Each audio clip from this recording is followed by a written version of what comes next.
6 a.m., kitchen, socks on tile. You reach for a mug like you've done 1,000 times. This time your foot slips and your body isn't sure it'll catch you.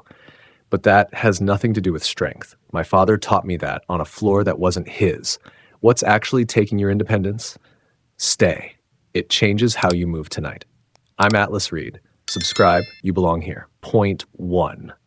Somewhere between now and 10 years from now, something is going to take a piece of your independence. Not a heart attack, not a stroke, something so ordinary that right now you're probably not even watching for it. I used to think decline was a strength problem. Build enough muscle, stay active, and the rest takes care of itself. Then I watched a man stronger than I'd ever be. My own father, a man who'd been physically powerful his entire life, go down on a wet bathroom floor, reaching for a towel rail that wasn't there. He never fully trusted his own legs again. Here's the number that changed how I think about this. 1 in 4 adults over 65 will fall at least once this year. Not eventually, this year. And once it happens the first time, the risk of it happening again roughly doubles. Think of balance like the wiring in an old house. Nothing looks wrong. The lights turn on every time you flip the switch, until the one afternoon you need them, and they don't.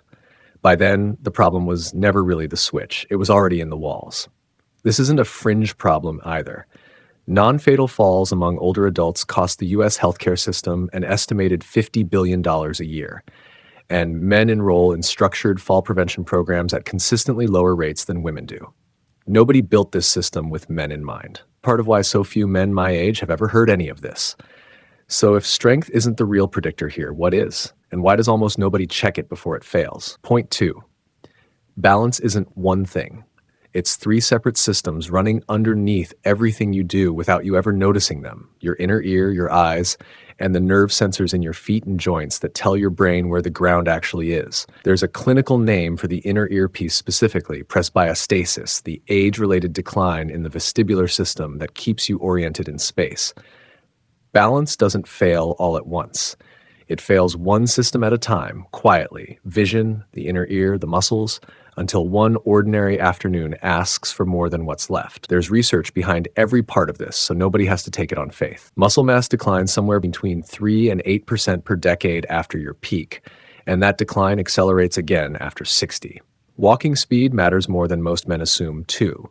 Once it drops below roughly 0.8 meters per second, a brisk, not hurried pace, frailty and fall risk both start climbing fast. Aerobic capacity slips on a similar timeline, roughly 10% per decade in sedentary men, closer to 5% per decade in men who stay consistently active.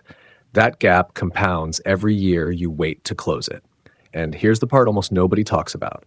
Up to 39% of older adults report a genuine fear of falling, and that number jumps to nearly 3 in 4 among men who've already gone down once.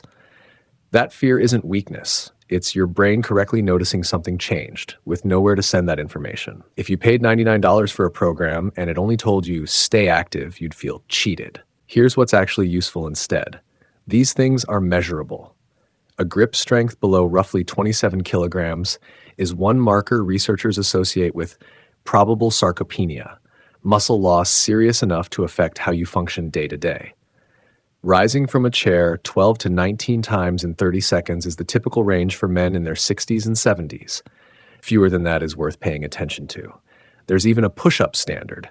Men who can do more than 40 in a single set show markedly lower cardiovascular risk in research on active adults, and the same muscles doing that pushing are stabilizing every step you take. Physical therapists also use something called the timed up and go test. Stand from a chair, walk 3 meters, turn around, sit back down, all timed, to flag fall risk in under a minute. These aren't vague wellness ideas. They're the same benchmarks used in clinical practice. Once you know it's a systems problem, not a strength problem, the next question is obvious. How do you find out where your systems actually stand before a fall finds out for you? Point 3. Here's the uncomfortable part. Balance and fall risk are seldom checked during a routine physical. Your doctor checks your blood pressure, your cholesterol, maybe your prostate. Almost nobody runs the handful of 2-minute tests that actually predict whether you're headed toward a fall. This is what doesn't get checked at a normal physical, not because it doesn't matter, but because nobody asks. which is exactly the test functional benchmark that's still standing after 60. The complete independent system walks through. It's linked in the description. If you're watching on TV right now, there's a QR code on screen. Scan it, and it'll take you straight there. The system also includes a stamina benchmark most men have never measured. How far you cover in 6 minutes of walking. It's a simple number, and it says more about your cardiovascular reserve than most men expect. Because once you have your actual numbers instead of a guess, everything downstream changes. You're not training generically anymore. You're training against a specific weak point, the one your body's already been quietly compensating for, point 4. But here's what those tests alone won't tell you, and it's the part that surprised me most. 80% of falls don't happen doing anything dramatic. They happen during completely ordinary moments. Walking to the bathroom, turning around in a kitchen, stepping off a curb you've stepped off 1,000 times. 94% of adults over 65 are now prescribed at least one medication that raises fall risk, up from 57% less than 3 decades ago. More than half of in-home falls in one major study happened in slippers, socks, or bare feet. And if you're one of the millions of men wearing standard multifocal glasses, that alone is linked to roughly double the fall risk of single vision lenses. There's a physiological piece too. Somewhere between 1 in 5 and 1 in 3 adults over 65 deal with orthostatic hypotension, a drop in blood pressure on standing that makes a room swim for a few seconds. It's rarely diagnosed, rarely mentioned, and it's often the actual reason a man feels unsteady getting out of bed. Not a balance problem at all. Diabetic nerve damage adds another layer many men don't know to watch for. Peripheral neuropathy from diabetes is linked to a 43.3% higher fall risk because the feet stop reliably reporting where the ground actually is. So even a man who trains his balance perfectly, who knows his numbers, who's done everything right, can still be standing in a kitchen at 6 a.m. in socks on a floor he's crossed 10,000 times, wearing glasses quietly distorting the ground 12 inches in front of his feet. That's not a training gap. That's something else entirely.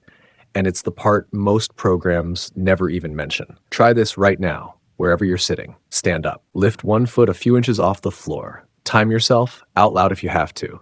10 seconds without touching down or grabbing something is the benchmark associated with meaningfully lower fall risk. Most men watching this have never actually timed it. Now you have a real number, not a guess. Point 5. So here's what actually connects everything we've covered.